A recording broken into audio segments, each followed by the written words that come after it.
Steve Mignani here for Assorted Auctioneers, Great Texas MOPAR Hoard Auction Event with item number 119, a 1959 Chrysler Imperial. Let's take a peek at the nose first.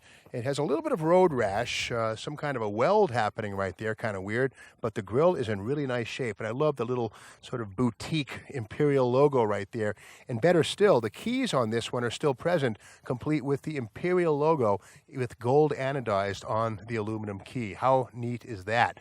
Under the hood, the pancake hood, oh, okay. There's a 413 4-barrel under there. I don't want to pull this up, don't want to do harm. Sometimes with these older cars, they've got what we call carthritis, kind of like me, my elbows. But with this, a little bit of WD-40 on the hinges will go a long way toward not harming the hood skin. So trust me when I tell you, there is a 413 4-barrel under the hood. And 1959, first year for the 413 wedge, the Hemi gave way in 58 to the wedge.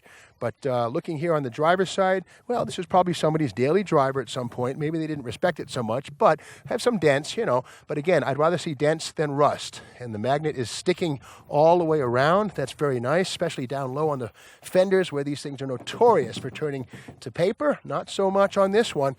And the door is looking really nice there.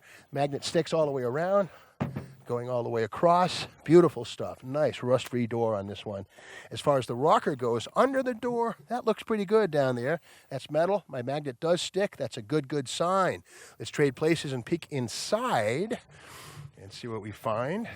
Okay, and again, this is a two-door hardtop, so when the windows go down, the air comes in. Push-button torque light to the left of the steering wheel.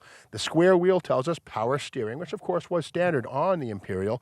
The instrument panel is out. It might be in the trunk, not sure. Don't have the key to the trunk. I do have the ignition key, but again, not the trunk. The front bench seat is looking beautiful. I love how Chrysler has that 1/3, 2/3 front seat. Back seat not present, but allows us to see the floor, which does look to be fairly rust-free. Don't see holes, don't see any kind of paper-thin stuff. A very good sign. The roof on this does have that wonderful two-step roof stamping with the chrome trim. All of that's present and accounted for. Very hard to find if you need it. Quarter panel's looking great.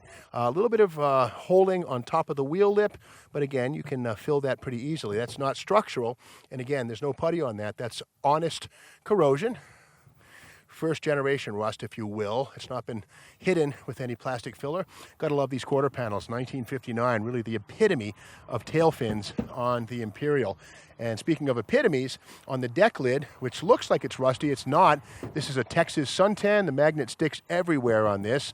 Again, dual action sander, primer, painter, you're good.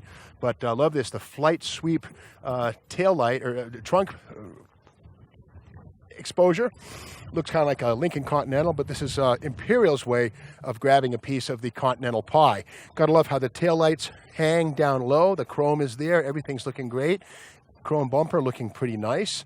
Again, these fins are wonderful, and not that you want to cut a car like this up. This is a two-door, pretty desirable body, but these tails are wonderful. You can make a great couch out of this.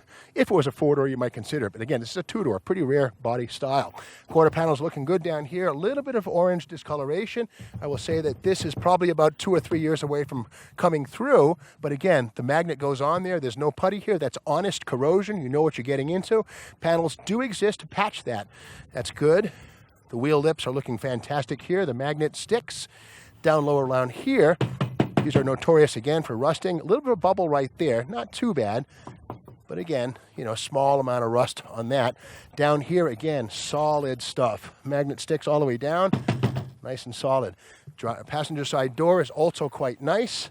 Can we open it? No, okay. But again, nice solid doors on this one here. The rocker panels also wonderful. Magnet sticks quite nicely. Bottom of the front fender also nice and solid. No rot down there. Right here, a little bit of a gouge in the body, but again, I'd rather see that than rust. The magnet sticks, so again, that's relatively simple to repair. Weld in a little patch. The front fender on the passenger side also very nice and crisp. Small dent there, but again, all of this is metal. There's no fiberglass, no rust. And you gotta love those freestanding headlamps, which are a throwback to the classics of the 1920s and 30s. So that's the story of item 119, a 1959 Chrysler Imperial two-door. Pretty rare body style. Make it a hot rod or restore it. The choice is yours.